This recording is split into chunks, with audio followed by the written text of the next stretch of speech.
Today I'm doing a review of a great classics. It is of course The Hobbit, which is written by J R R Tolkien and was published in 1937. This has to be one of the most influential books of all time and has sold over 100 million copies worldwide. This is one of the grandfathers of the fantasy, and I highly recommend that you read this book. This book is a tale where we get to meet Bilbo Baggins, a comfort-loving, unambitious hobbit that's being dragged on by the wizard Gandalf, a treasure hunt together with 13 dwarfs, led by the mighty Thor Oakenshield, and their goal is to rob a treasure guarded by the fire-breathing dragon Smaug. On his way he gets to meet trolls and goblins, elves and many more creatures, and also the slimy creature Gollum. And this book is just a must for every fantasy lover out there, and I don't know how many times I've reread this book.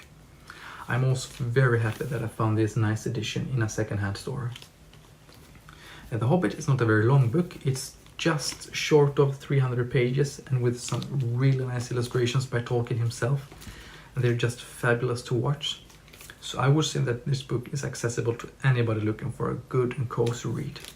I also do like the fact that it relates so much to ourselves in a way that we all want an easygoing life, but there's also something inside us that is looking for adventures and the unknown.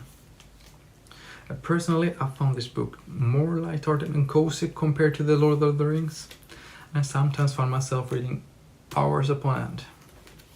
Tolkien really has a way of drawing you into his story and immerse you into his world, and you can easily picture yourself in each part of the book.